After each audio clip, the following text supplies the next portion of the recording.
Hello, my friends, and welcome back. Today's episode is actually inspired by a client conversation that I had recently around body image. So, this topic, I think, is something that a lot of women and a lot of men actually struggle with. And I have had a very personal struggle with body image for years. So, I just want to preface with that. I might not know exactly how you feel, but I have had my own struggles with it in many different ways, in many different sizes of my body. And it's something that I think is a really important topic to discuss. However, I also want to stress that if this is something that you are struggling with to the point where it's negatively affecting your life, I want you to make sure that you are seeking support. There are plenty of mental health therapists who will help you and support you through this. And so make sure that you are getting the help that you need.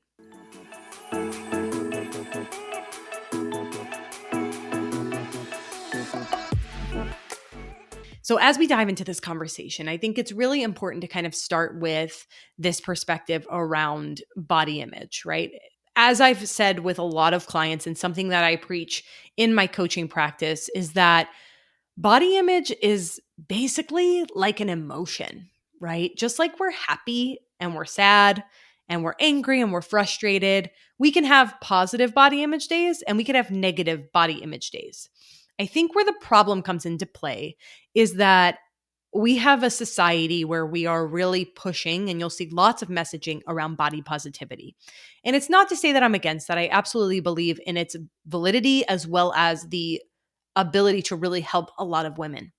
However, I think it puts this inherent pressure on ourselves to constantly love our bodies all of the time. And to be honest with you, I just don't think that that is realistic. I don't. I think that, like other emotions, we are meant to fluctuate in terms of how we feel about our bodies, especially because our bodies are fluctuating every single day. If you are someone who weighs yourself on a scale, or you are somebody who does look at your body a lot in the mirror, you might see your body change, especially if you're a woman, especially if you have a menstrual cycle throughout the month. And that is part of being a human. And so I think where we get it wrong is we tend to make ourselves feel bad about feeling bad about our bodies. And I know that's kind of a double negative ish there. So I just want to clear that up. But I think we feel bad, just like we feel bad when we feel sad or mad or frustrated. We often don't let ourselves feel those feelings, right? We want to feel happy all the time, but that's just unrealistic. We cannot feel happy all of the time, just like we cannot feel 100% confident in our bodies all of the time. So, something that I love to help clients kind of discover for themselves is this body neutrality space.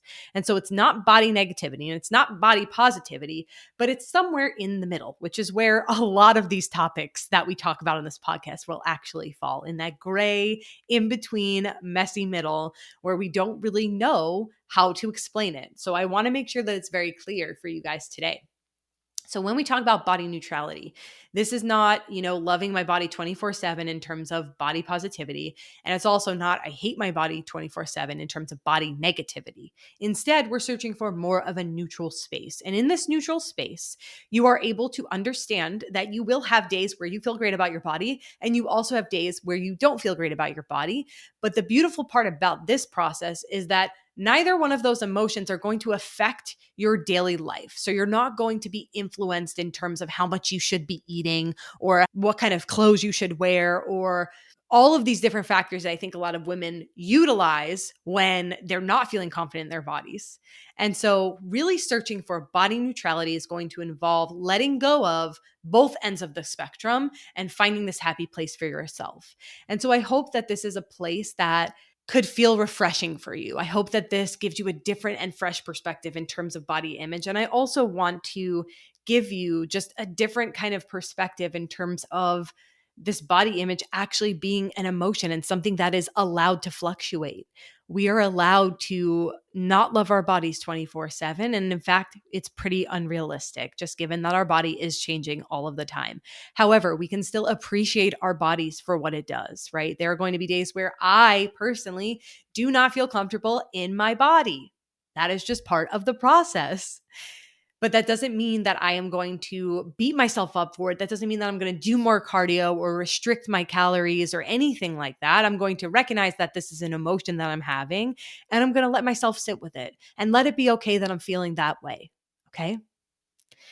So I want to also kind of tie into this. This is something super interesting from research, just how the body image is affected by your menstrual cycle. So if you are someone who has a menstrual cycle, that is a non-hormonal menstrual cycle. So that means that you are not taking any form of hormonal birth control and it's just your natural cycle, because that's the research that we have in terms of menstrual cycle health.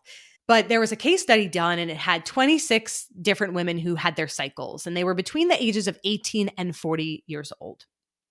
And 90 to 115% of them were of an ideal body weight for themselves.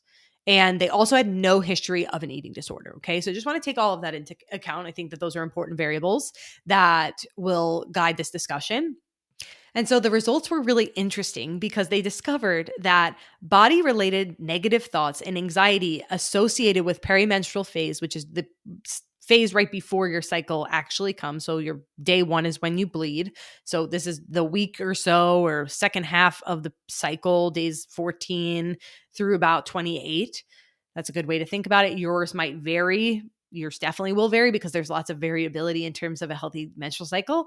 But the negative thoughts and anxiety actually significantly increased during that time.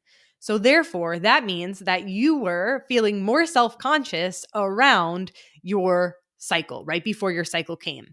And it's really fascinating because there are different hormones that are fluctuating throughout your menstrual cycle. And what we discover in terms of your perimenstrual phase is that you will experience most likely bloating and water retention and things like that, because that's the phase that your cycle is in.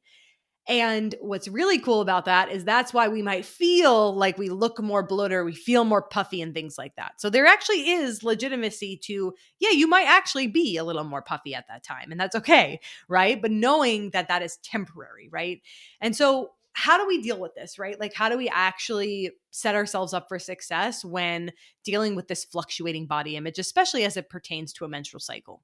So, a couple of things that are really important is number one, tracking your cycle and actually understanding your patterns. Your cycle is completely unique to you. So, this might look different for you depending on your menstrual cycle. Okay. But the idea here is you will be able to identify the patterns over time as you track your cycle. So there are plenty of free apps that you can track your cycle in. I use an Aura ring, which actually tracks my body temperature, which also translates over into an app called Natural Cycles. So that will allow my cycle to track kind of itself based on my basal body temperature. So that's a good way to track your cycle. There are lots of other tracking methods for cycle tracking, but I'm not going to dive into those today. I just want you to start to get curious about your cycle and understand that you can utilize it to your advantage as you understand your patterns. Another quick example for myself, I'm actually recording these episodes during my follicular phase. So my cycle just ended. I am now in my follicular phase, approaching ovulation, which means that I have lots of energy. And so I know that about myself. This is common for a lot of women. And I know that about myself. So I'm utilizing it to my advantage and recording my episodes now when I tend to have more energy, right? So that's the beautiful part about this, right? We can definitely utilize it to our advantage in this way. Another really helpful thing in terms of body image and how the menstrual cycle kind of plays a role is comparing progress photos, weigh-ins, measurements, all of those metrics that you're utilizing, doing those on a month-to-month basis, right? So being conscious of where you are in your cycle, and maybe you don't want to do your photos or your measurements or your weigh-ins, during your perimenstrual phase, right? Maybe that's not the best time for you because you're not feeling great in your skin. So maybe it is during your follicular phase. So just being conscious of the different phases and making sure that your measurements are tracking over and actually demonstrating more accuracy because you're able to reflect week to week, or every 3 weeks or however long your cycle is, just paying attention to that and picking similar days. And so hopefully these thoughts on body image will just give you a different perspective. They'll allow you to find an approach that works best for you and feels good to you based on how you feel in your body, right? That's the ultimate goal here. Is I want you to feel comfortable and confident as much as possible, but also recognizing that you will have negative body image days and that is okay. So I hope that this episode gives you the freedom to kind of explore that in between, that gray area, that body neutrality space, so that way you can feel more confident in your body. Thank you so much for taking the time out of your busy day to listen to this episode. I know that life can be really crazy, and so the fact that you even set aside a few minutes to spend some time with me just means so much to me.